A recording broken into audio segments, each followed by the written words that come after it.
Joy, peace, tranquility, vibrancy, and wellness. Isn't this what you want instead of constant stress? That's what host Rochelle Lawson is going to help you with on Blissful Living. There are many ways to reduce stress, some you may not even know about. Doesn't a little peace and tranquility sound like just what you've been looking for? Relax for a few minutes with Rochelle. She's the queen of feeling fabulous.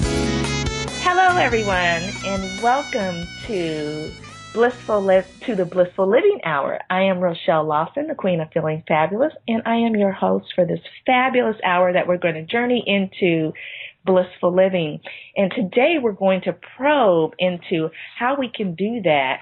I have a wonderful guest who is going to introduce us to some wonderful ways that we can basically design our life around being blissful.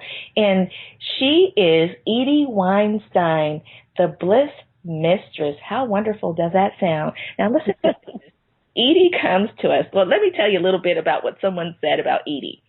Edie lights up a room with her enchanting look at life, reminding us all that joy is just a flick of your wand away, and I love that. Now, let me just give you a little bit more background with regards to Edie's credentials so that you can really get, some information and really be able to sink into this hour of listening to Edie. Now, Edie, she's, the Bliss Mistress, which is fabulous. It goes with the title of, the Blissful Living Show.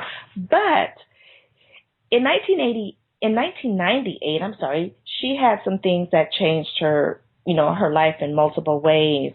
She went from being a 40-year-old married woman working in a business with her husband who had a life challenge, a life-challenging and ultimately life-ending disease. Can you imagine that? And then she had a child that she had to raise by herself, and she's 40 years old. She's a widow. She's a single mom, and she became put in a situation that sometimes can, tend to push us through the loop, so to speak. And so what she decided to do was she decided to get down and just hunker away and plow through it.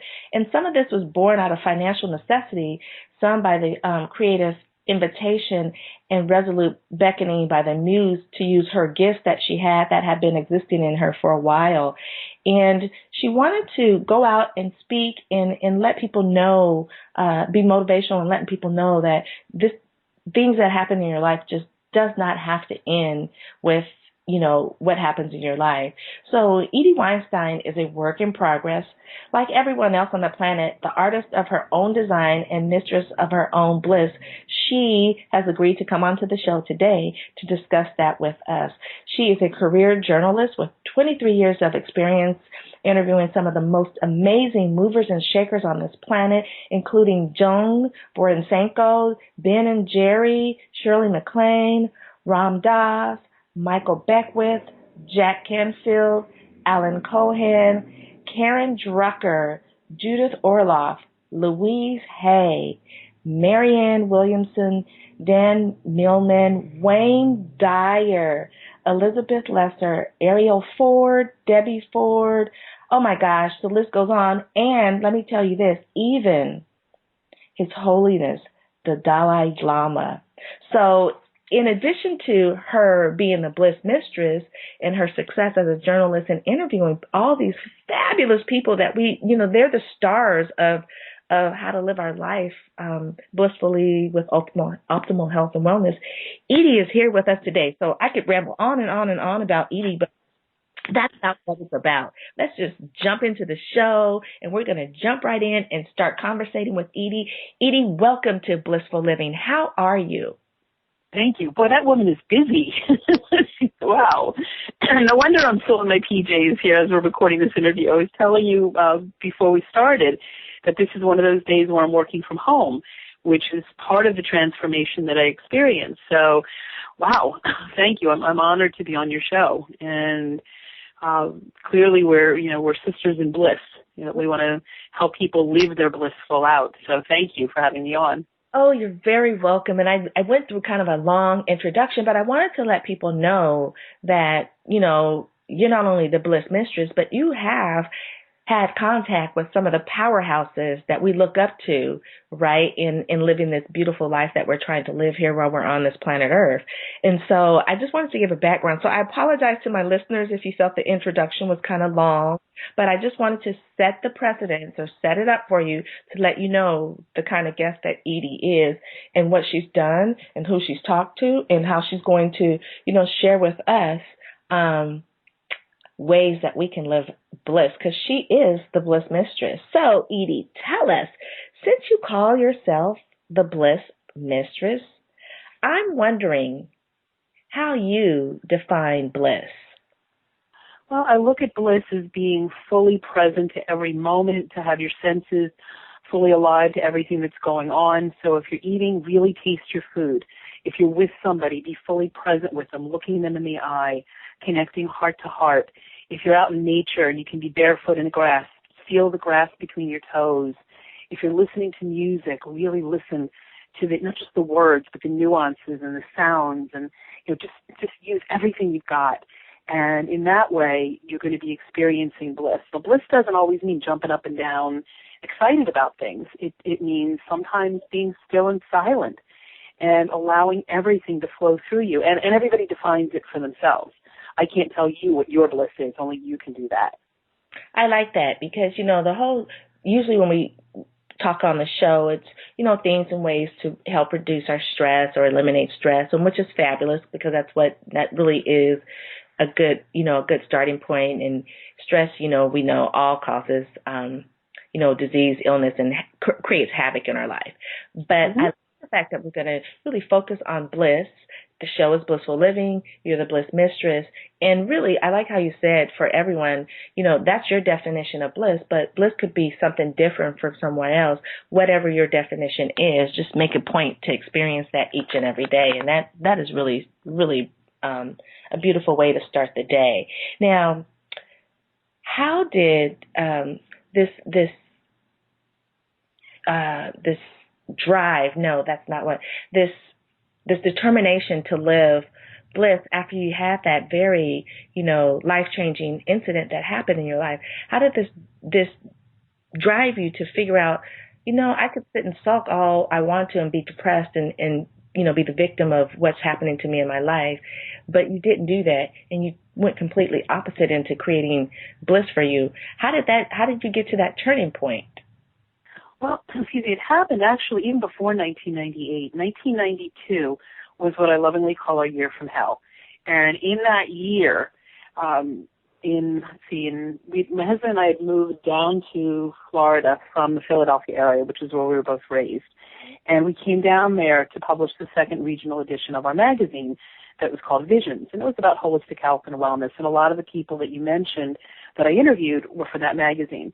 We started the South Florida edition because we figured there'd be a lot of health-conscious people there, so we thought it was the perfect place to go. And my parents had just moved down there, so we said, let's pack up and move down to sunny South Florida. So in what was the year? February of 92, we adopted our son, who was almost 5 at the time. In March of that year, I had an ectopic pregnancy. For those that don't know what that is, it means the baby develops in the fallopian tube and it ruptures because it's not supposed to contain a baby. And I didn't even know I was pregnant at the time, and I almost hemorrhaged to death. In May of that year, Michael was diagnosed with hepatitis C, which is a disease that eventually took his life. In August of that year, we had bought our first home a year earlier in Homestead, Florida. And if that sounds familiar, it's because 20 years ago, August of 1992, Hurricane Andrew whooped through, and we lost our home. So that set the stage for what happened 6 years later.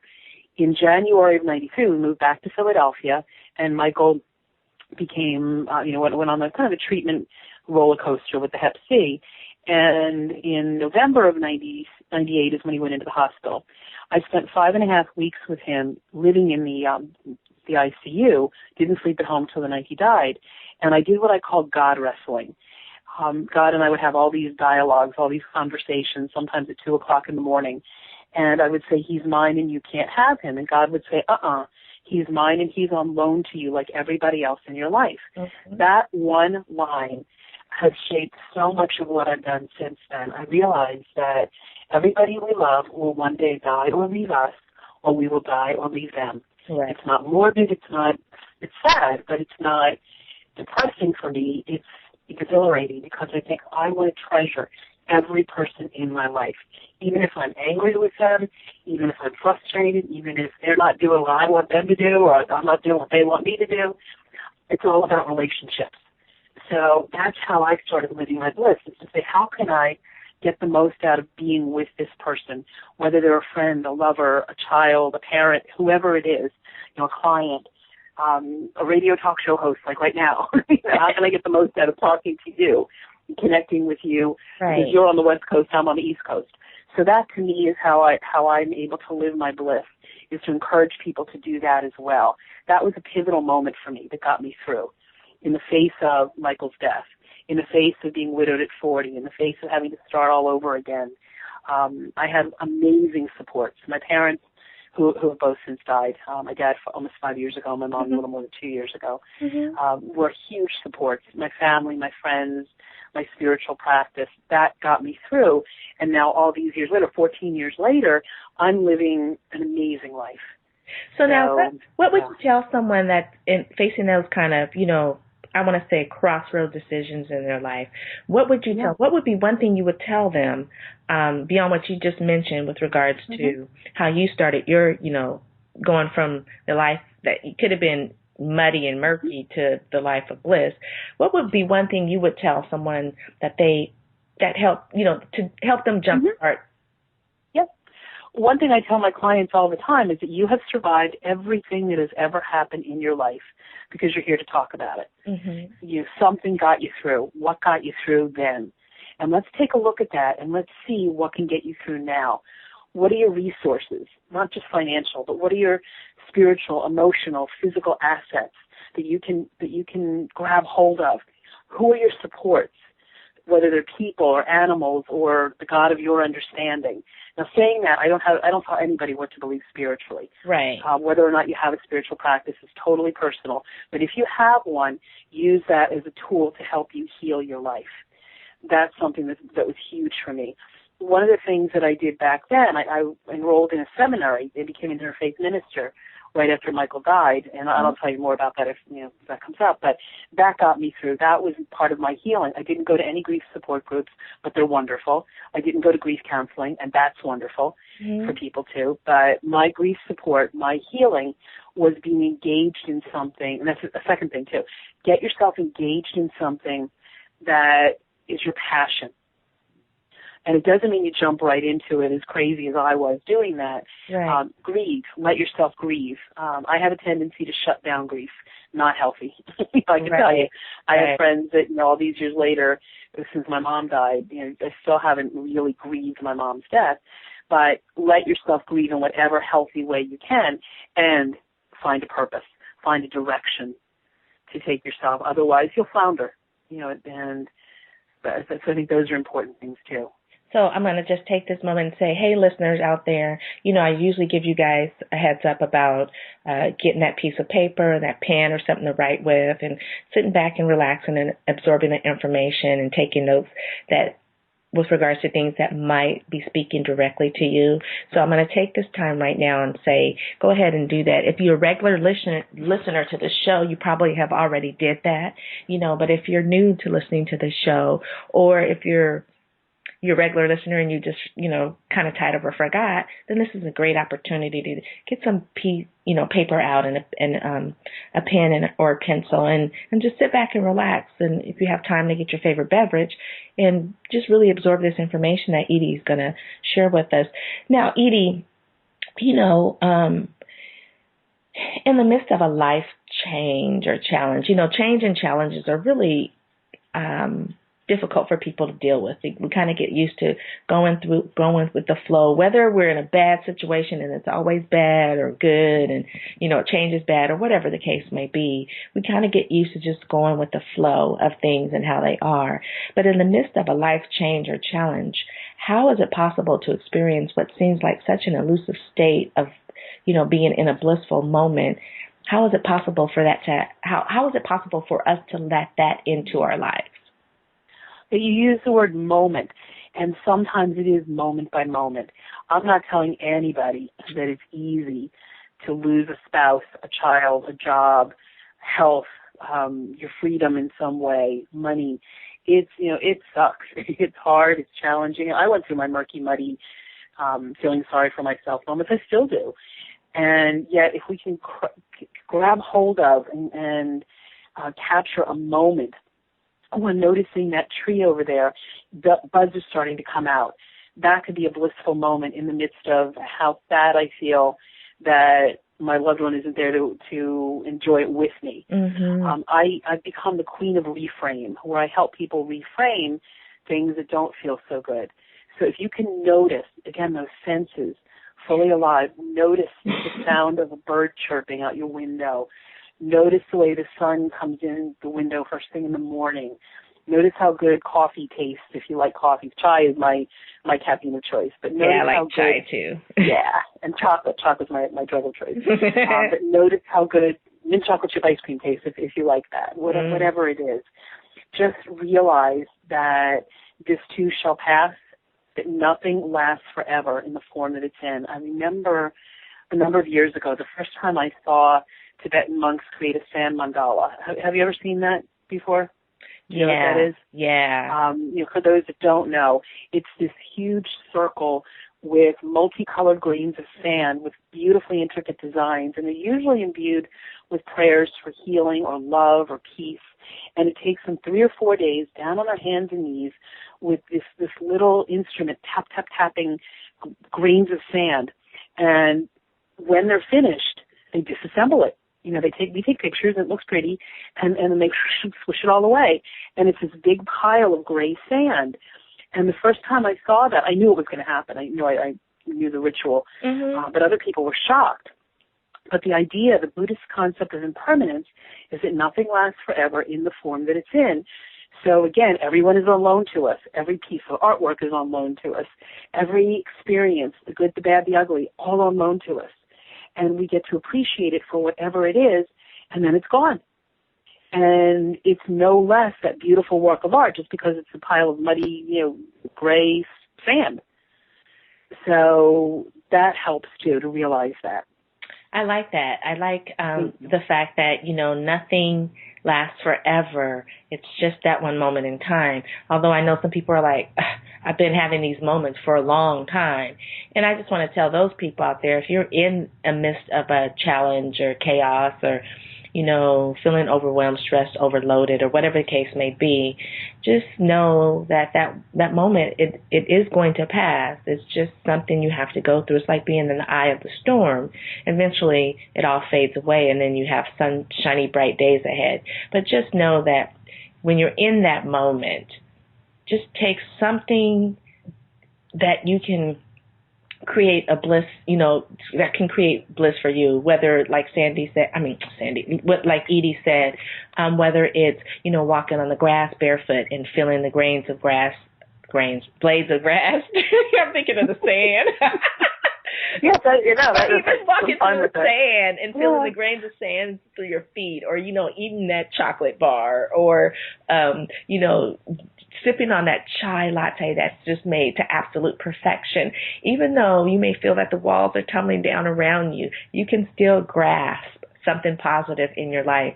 The fact that the walls may be tumbling down around you, maybe not good, but you breathing is a good thing. So just take that. It could be something as little as that, but just try to take that and hold on to it. And I promise you that it will pass, and you will have, that beautiful golden day with a beautiful rainbow at the end, or as you come through the eye of the storm. So that's wonderful, Edie. I like that. Now, since we often teach what we need to learn, it's funny that, how people say, pay attention to what keeps repeating in your life, whether it's good, bad, or indifferent.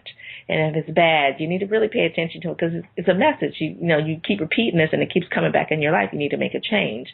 But since we often teach what we need to learn, what are some of the life lessons you bump into along your way to get to where you are now? And this is for those people that are still feeling that they're in the middle of that eye of the storm. I want you guys to really listen to this, because this is really going to help you relax and release some of those stressors off your shoulders.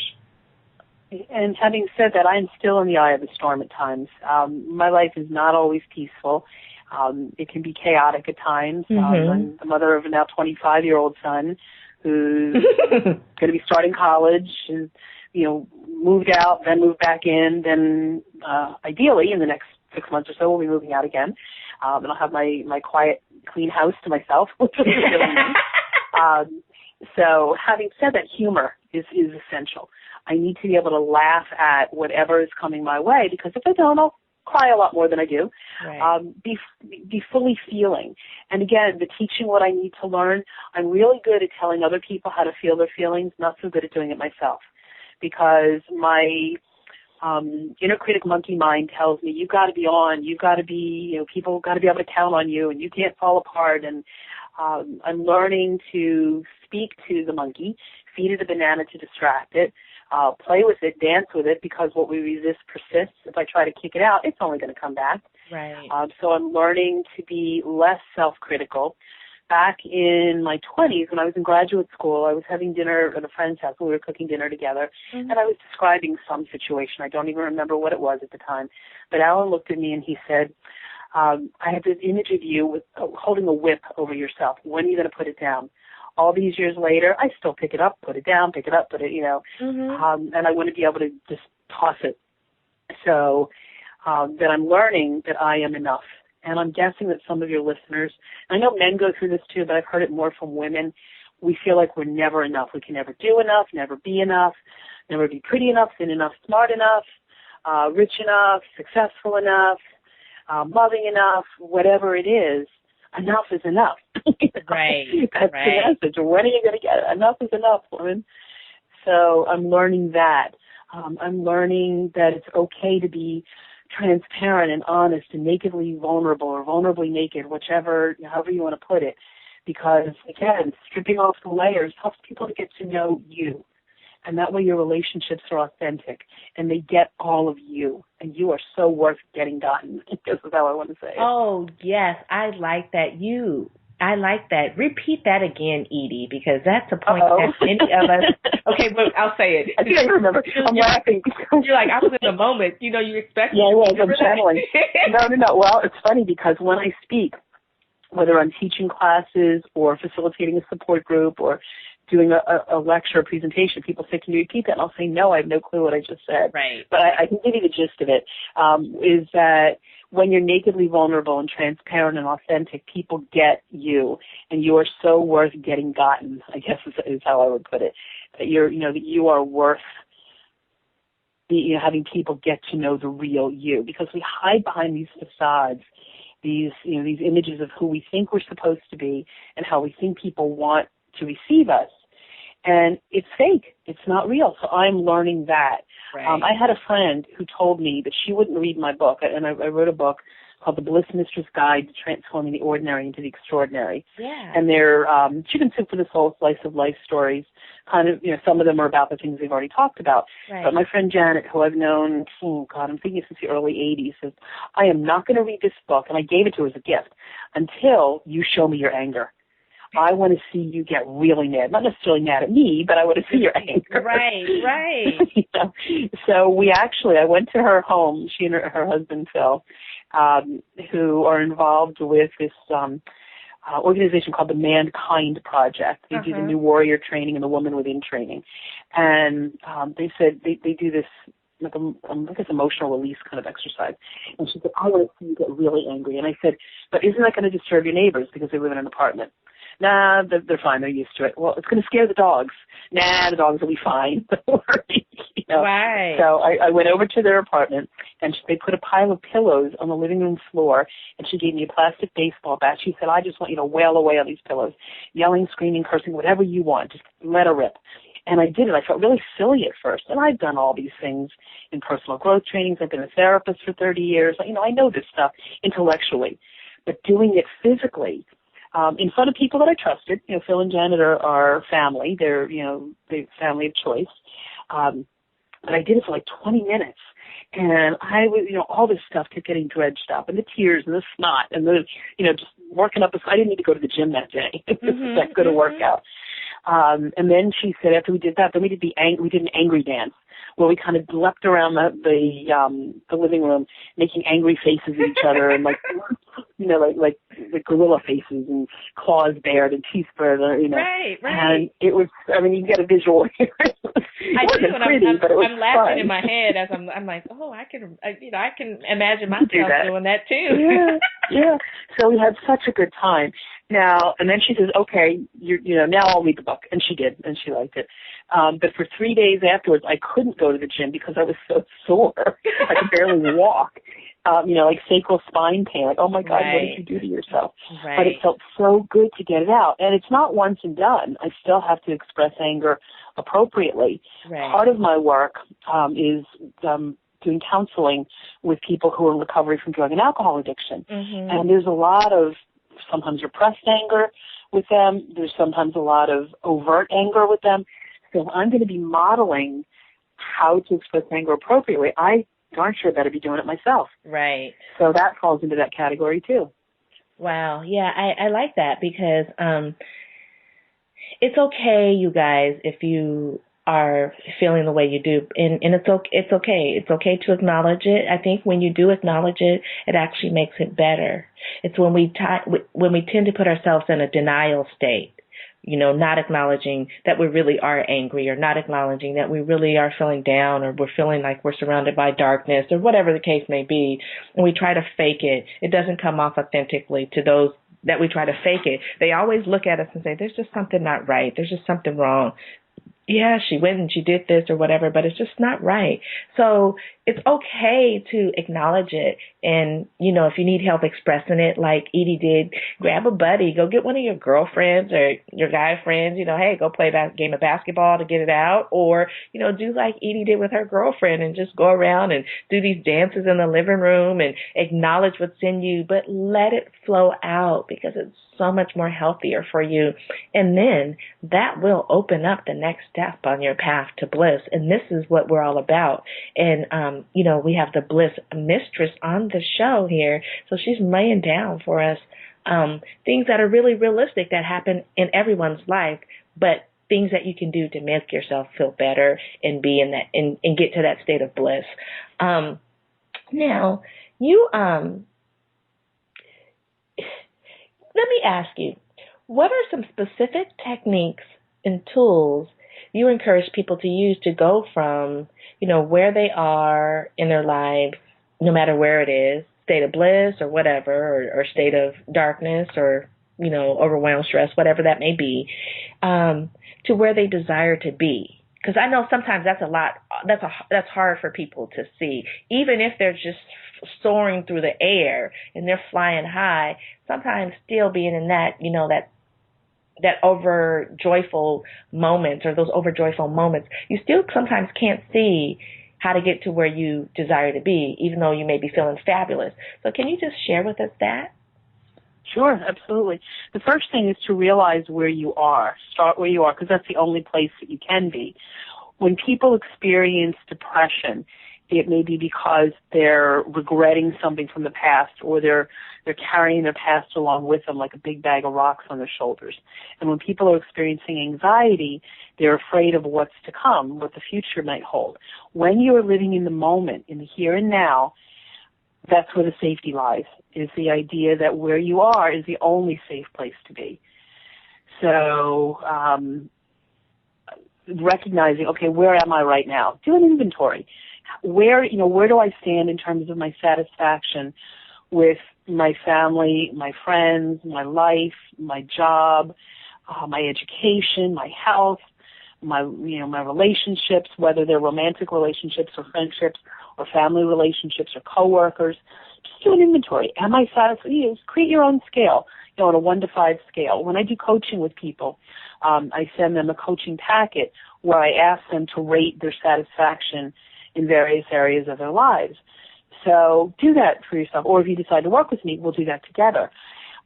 Think about, where you are right now. Then think about, okay, where do you want to be? If right now your health is a 2, You're smoking, you're drinking, you're not eating healthfully, you're sedentary, you can barely get out of bed, you might want to say, okay, I'm not real content being at 2. I want to amp it up a little to a 7 or an 8. How do you do that? So start where you are. Decide where you are right now, decide where you want to be, and then the next steps, okay, what's it going to take to get you there? And that's that whole teamwork approach that I mentioned. Who are your supports? What are your assets and resources? Not talking about financially, although that's part of it, but your emotional, spiritual, mental, physical, community support resources. How can you engage those resources? Books. The people that I interviewed are all resources. They're inspirations for me. Music, movies. When I was teaching at a retreat a couple months ago, I incorporate music into my workshops, and one of the women said, do you always listen to inspiring music? I said, most of the time I do. I surround myself with people who inspire me, with beauty, with art, with music, with activities that inspire me. So if you're not feeling really inspired in your life right now, take a look around. Take a look at the music that you love to listen to, the artist musical artist or visual artist whose work just, gives you that feeling. Right. And honor yourself, honor your intuition about what feels good for you, because what we were taught may not always be what feels good to us. What our family like to do doesn't always mean it's what we like to do. So honor you, honor who you are and what you like. And that's going to be one step along the way. And it's a process. We're all works in progress because, I read something, and I keep repeating this. I read something the other day in Origin magazine. It was an article by Deepak Chopra. And he was talking about the reasons why people often break their New Year's resolutions. It's not because they're not motivated or they're lazy people. It's because we try to take on too many things. Have you ever known anybody that's only had one New Year's resolution? No. 5 or 6 or 10 things. Right. And our brains go, huh? It's like, he didn't say it this way, but I imagined, the cartoon character, like, kind of, if you can imagine a little head shaking kind of thing when they're responding to something. Yeah, like the bobblehead. Our brains go like that, and they get overwhelmed. So think about 1 or 2 changes that you want to make in your life and work on those. And once you set those in motion, then start moving toward the next ones. Give yourself an opportunity. It's sort of, and be patient with yourself too. It's sort of like if you're planting a garden, you prepare the soil, you plant the seeds, you water them, you fertilize them. You're not going to go digging them up a day later to see if they're growing. But we do that with ourselves, with goal setting. Right. I do see that. You see that a lot, especially the one I like to call to mind to everybody's attention, because I know everyone can relate to this, is the New Year's resolutions behind, I'm going to work out more and I'm going to lose weight. I go to the gym. I've been going to the gym, faithfully for quite a few years, and I always can tell because in the beginning of the year, there's this influx, especially I'm going to say January, there's this influx of people that are at the gym, and doggone well that come March, these people will be gone. And the reason is, it's like, why did so many people set themselves up for failure? Because they don't work out for, say, 8, 9, 10 months or a year or 2 years, whatever, and they go to the gym and they think they're trying to fit in so much into this little bit of time, and then they expect to see these results real quickly. It doesn't happen like that. You can't not go to the gym for years or months or whatever and then try to go head first and you're going to go every day for 2 hours, because you know what? It becomes too much for you. It's too overwhelming. And so quickly you start missing a day, then the day becomes 2, 3, then you're like, to heck with it, I'm not going to the gym. And you're back on the same, and so you're back on that same loop. And I agree, people put too much on their plate, and then in essence, we set ourselves up to fail. So when you set yourself up to fail, what's going to happen? You're going to fail. However, when you set yourself up for success, what usually happens is you will succeed. So it's just, I think, shifting a mindset and just having people focus on, I want bliss and not, I don't know what I could call the opposite of bliss. I would say dis, but that's Well, it is, because you are dissing yourself. Exactly. When you don't give yourself bliss, you are dissing yourself. You're disrespecting yourself. You're disrespecting your potential. Ooh, I see a blog entry on this. I write for a number of different venues. I'm going to quote you, woman. This is good. You go ahead, girl. You quote me, because I was like, I'm looking at them, I'm thinking bliss and the opposite. And truly, thank you for letting me know that I was on point with that, because, it's like when you are in bliss, you're really taking care of yourself. You're nurturing yourself. You're loving yourself. You're doing something for yourself. And you know that doing this for yourself, you'll be so much better for everybody else. And when you don't, and when you diss yourself, I like that, Edie, you're totally disrespecting yourself. You're not putting yourself first, and you're not valuing yourself. And if you don't value yourself, how do you expect anyone else to value you, or how do you expect ever to have moments of bliss, because you're so busy devaluing yourself? Mm-hmm. Oh, absolutely. And it's funny, a couple of thoughts that just jumped out at me when we were talking about the gym.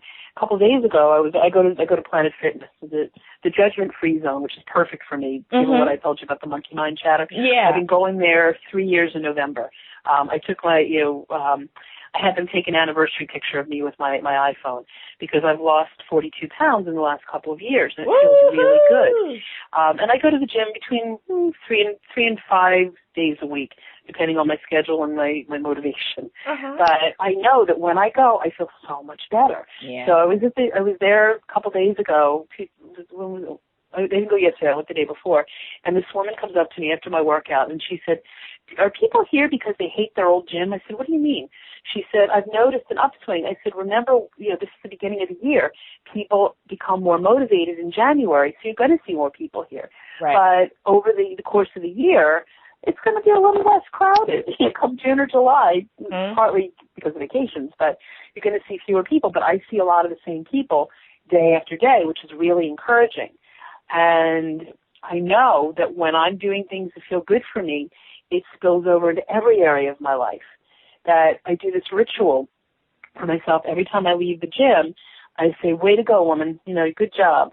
Although I don't always believe it, and I'm sometimes still like, okay, if you were really good at it, you would have stayed longer, or you would have done more, or you would be thinner, or you would be stronger. But that's part of the process. And we teach people how to treat us. You made that comment that the way we feel about ourselves is the way people are going to treat us.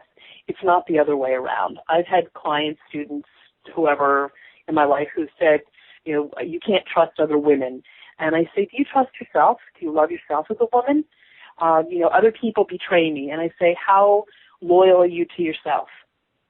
We like attracts like. We magnetize that which we are. You can say it's cosmic foo-foo, all the stuff that Abraham Hicks channeling talks about, or the law of attraction, whatever you want to call it. It just works. It's not cosmic foo-foo. It's real, genuine, grounded, practical reality. Right. So that's what I practice, and I do practice what I suggest to other people. I can't not do it, because if I'm hypocritical, the universe comes back and bites me in the butt every time. Yeah, and that's true. When I get tired of it, I say, okay, time to change. This isn't working. That is very true. That is very true. I don't have anything to add. I'm almost like speechless, but you're right. It's yeah. which is rare for me to be almost speechless. Okay, I know that's truth for me too. When I read something or see something that somebody else, or hear something that somebody else has said, that I say I'm speechless, and I say that it's rare as well. But it resonates with the truth. And what's your truth barometer? Like, how does your body resonate with truth? Mine is goosebumps. Whenever I get goosebumps. Mine is it's definitely gut intuition. I'm intuitive. I'm intuitive. So that came into play a lot for me when I, was working in the emergency room. I don't want to go into that because if my listeners already, know my story as a nurse or whatever. But that came into play. I just tapped into my gut. But when I think about it, I've been always like that since I was a little kid. So it comes to me in my stomach. And my stomach, at one point in time in my life, was a hot spot for me. It's where everything was processed. Everything was held in that in that area and manifest it in problems. But now that I've got it all corrected and I'm, you know, a holistic way of living and thinking and doing and being and feeling and giving, I still get the receptivity in my gut. And when I get that, I know. Not in my heart, because my heart can play tricks on me. Not in my mind, because my mind can play tricks on me. Your mind can sometimes tell you what you think, make you believe what really isn't the reality. You know how we do that to ourselves. Yeah. But my gut, it never lies to me. It never lies to me. And so that's where that comes from for me. And I'm sure other people can relate to that as well, because, you know, it's undescribable. It's something you feel, but you can't describe it in context of words to others. You just know, you know, like when you make a decision, you just know that decision is right or you know it's wrong. You know what I'm saying? So. Oh, yeah. Absolutely. And I listened to, I do my best to listen to all of them because combined they can't win, but they can't help but win. Right. And I do agree with you that we can be disillusioned. And maybe being disillusioned isn't such a bad thing because if we're living in a sense of illusion, it's not always helpful. But yeah, my gut feeling, that's my goosebumps tell me, yeah, this is correct, this is right. Trust this situation, don't trust that one. You know, listen to the universe because it's going to be speaking to you all the time in your dreams, in your waking hours, when you're with people. You know, your antennas start twitching, and you think, well, you know, I probably best not to do this or go there, even if it means say no, and that's a tough one for me. That's easier than it used to be. I'm a recovering codependent people pleaser who would exhibit what I call savior behavior, you know, trying to fix, save, heal, cure the world. So I'm learning that no is okay, that no is a complete sentence, that there, you know, it's not. You know, people might be disappointed. And they might not like what I have to say sometimes. But if I'm not true to myself, then what the heck am I doing here? Exactly. You know, why am I here? So it's okay glad that you listen to yours. Yeah, I mean, and it's okay to say no. I'm kind of like you too. I used to always be like, well, if I say no, I'm going to hurt their feelings. Well, you know, then you start thinking, well, Rochelle, what about your feelings? What about when people say no to you? Or what about your feelings? You're saying no, and if you don't say no, you're committing to something you know that you don't want to do. Your heart's not going to be in it. So you're not going to be authentic when you're doing it. You're just basically going through the motion. How beneficial is that to you or anybody else that's around you at that moment in time? But I am, you know, I take care of everybody. I'm supposed to take care of everybody. I'm supposed to handle everybody's problems, blah, blah, blah, blah, blah. You know, and really, you know, it's okay to say no. It's okay to nurture yourself. It's okay to love yourself. It is okay, you guys, to put yourself first. And that is not being selfish, and there's no reason that you should feel guilty about it. Therefore, since it's not selfish, it's not being, and you shouldn't feel guilty behind it, it should not create any stress or overwhelm in your life. Just know, and if you don't take anything else from what we're talking about today, take the point of the matter is okay to say no, and it's okay to put yourself first. And it's not selfish, it's not, and you shouldn't have no guilt behind that. Yeah, absolutely. Because saying no gives people information that they wouldn't have otherwise. Right. In a workshop that I teach called Cuddle Party, which is another fun thing I do. It's cuddleparty.com. It's a communication and boundary setting workshop. We talk about using no as a piece of information. If I come to San Francisco and I don't know my way around, and I'll say to you, is the Golden Gate Bridge that way, like to the north of where I am, and you know it's to the south, you telling me no is going to get me to the Golden Gate Bridge faster than you telling me yes. Right. You know what I mean? Exactly. So so it's okay. Yeah, because if I don't tell you no, you may end up going across the Bay Bridge and you end up in Oakland instead of Sausalito, and you know. Right. Yeah. Or what's the name of the prison? It just went right out my brain. San Quentin. No. The one in the middle of the bay. Oh, Alcatraz. Yes. Alcatraz, right. I can end up at Alcatraz. You don't tell me the right way to go. Yeah, and it's the same thing in relationships. True. That think about all of the relationships that you might have wanted that they said no, that the other person said no. And you might have been disappointed or sad or heartbroken at the time, but in retrospect, their no was a gift to you because it brought you in touch with people that were a yes, that were healthy for you, that was a good choice? How many jobs that you didn't get, or how many opportunities that you wanted that were a no? You mentioned Michael Beckwith in the beginning of the interview. One of the things that he talks about, that I love, is delays are not denials.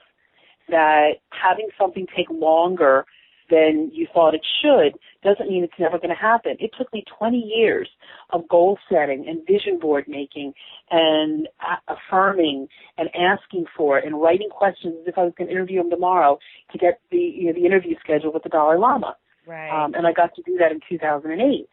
So I didn't give up. I just kept going with it. And it was just a remarkable lesson in perseverance. So no doesn't mean it was no for now. Right. Because there were opportunities that I thought I had, and he wasn't available until he was. Right. And the things that we say we want happen at the very moment that they happen, not a moment sooner or a moment later than they do. I like that. I go with the premise that things are supposed, before I, had this mindset, because I'm type A personality and like to be in control and think I can control I thought I could control everything, right? But I had this epiphany, I guess, and it was, on my journey here, and it's like things are supposed to happen when they're supposed to happen, and when they're supposed to happen, it's perfect. There's not going to be, any mess with it. It's going to be perfect because it's supposed to happen at that moment in time. And if you force it, it's not going to be perfect. It may happen, but it's not going to be perfect. And if you give up, then you're never able to realize your dream. So I am a true believer in perseverance and keep on doing it and keep on doing it and keep on doing it and keep on doing it, because eventually everything will line up when it's supposed to, and then, wow, you're going to shoot off like a rocket to whatever you're desiring to be, do, feel, but just keep plugging through. And with that knowledge, that epiphany that I received as a download from God, it really made things a lot more easier for me to deal with, because I was like, it's not happening fast enough. I've been doing this for X amount of years, and then you start getting down on yourself, and then you become depressed because you don't meet your standards that you set up for yourself. And it's all an illusion in our mind to keep us off our game plan. And so just know, you guys, that no matter what you are, where you are, who you're with, whatever is supposed to happen for you, it will happen in the perfect divine timing that it's meant to happen, and it will be perfect.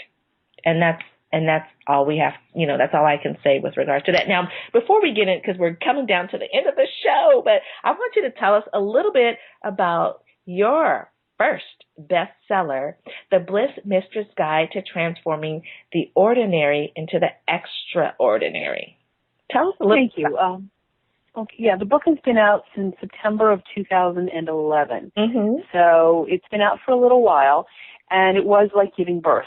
The Bliss Mistress persona got born a few years earlier. A friend of mine dubbed me the Bliss Mistress, and he said, if you're going to be calling yourself that, you better be living it. So the book is a series of stories. They're slice of life stories that talk about love and loss and ways of transforming your life. Mm-hmm. And each one of them at the end of the chapter has inquiry questions that help you go deeper. There are chapters like a relationship with chocolate, living orgasmically, what else? Zen Starbucks. What else? Standing at the Crossroads, which I wrote after watching, what's it called? I'm having a middle-aged moment here. Oh, my goodness. Tuscan. Goodness. Under the Tuscan Sun. Under the Tuscan Sun. Yes, thank you. This is good. I'll call you as a lifeline if I'm ever on Who Wants to Be a Millionaire. But stories like that, things that even though I'm a 54-year-old woman, men can relate to. Older people, younger people can relate to. What else? Tattooed Angel was another story. And the book is available. It's published through Balboa Press, which is a subsidiary of Hay House. It's available on Amazon.com. And it's a lot of fun. The book is just a huge amount of fun to write. And people who have read it have given me amazing feedback that it really touches them, because it's so them, some of the things that I write about. Right. And as a result of that, I've been able to connect with people all over the world that I wouldn't have been able to otherwise. And that's part of my purpose. Besides wanting to be a professional writer, which I've been in one form or another for 30 years, 23 years. And so 30 years is the counseling profession, but 24 years as a writer. And I think it's opening doors for me that I would never have been able to open before. And I've started to do Bliss coaching as a result as well. Bliss stands for Brilliant, Loving, Intuitive, Safe Service, because I've learned that intuition is a huge part of coaching. So I do have a coaching practice, and people are more than welcome to engage in my services. And if they're not local to the Philadelphia area, we can do it via Skype. I have clients all over the world. So I'm happy to do that. So if someone wants to reach out and touch you after they hear this, tell them how they can reach out and touch you. Sure. A couple different ways. One of them is my website, which is Live in Joy, www.liveinjoy.org. And my contact information is there. I'm also very active on Facebook. Now, they have this weird, quirky thing that you max out at 5,000 friends. Somehow I have 5,200 and change. I have no idea how. Wow. But people can subscribe to my feed and see what I'm up to. So, Edie Weinstein on Facebook. I also write for a number of different venues. One of them is BeliefNet, the Bliss blog. I write for Elephant Journal. I write for The Whirling, WHIRLING blog, Wisdom Magazine, Bellesprit, BELLESPRIT. So probably someone could just Google you and all the stuff will come up. Yeah, that's a good way to. So you guys out there listening, if you want to get more contact with Edie, then I'm just going to say you can go to her website, www.livinginjoy.com. Or Live in Joy. I'm sorry, Live in Joy. You know what? And I have it. Look, I put Live in Joy and then Living in Joy. You know how that goes. But liveinjoy.com, or you can Google her. But rest assured, her information will be on the site on how you can get the book. There'll be linked to her Live in Joy website, and then anything else that I can connect you with regards to Edie will be on the website as well. And so, Edie, I want to thank you as we're coming down to a close to the show.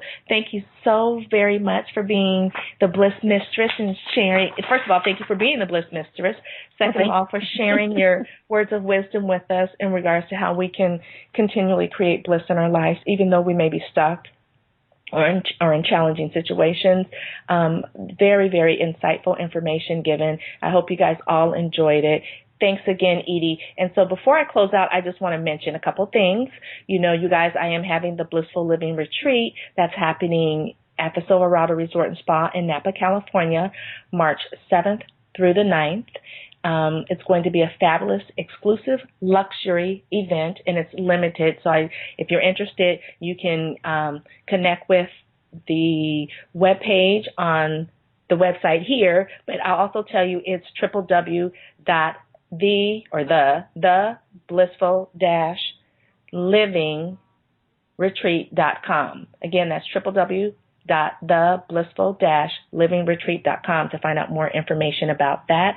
Would love to have or see you guys there, see some of my listeners. They'll be fabulous. And you will have a fabulous, fabulous, fabulous time recreating bliss in your life for the 3 days that you're going to be with me. And with that, I'm going to just say thanks again, Edie Weinstein, for being a fabulous guest on the show today. Thank all of you for taking time out of your day to listen to Blissful Living. I enjoyed sharing the guests with you, the topic, the information, and I hope you learned a lot. Thank you. Thank you from the bottom of my heart. And as always, I'm wishing you peace to your mind, tranquility to your spirit, and wellness to your body. And I mixed it up a little bit for you guys this time. And so with that, I'm going to say have a fabulous day. May you live in bliss, be well, and I'll see you next week. Take good care, everyone, and bye for now. You can find out more about Rochelle on her website, Rochelle Lawson, ROCHELE Lawson, LAWSON, or at healthhealingwellness.com.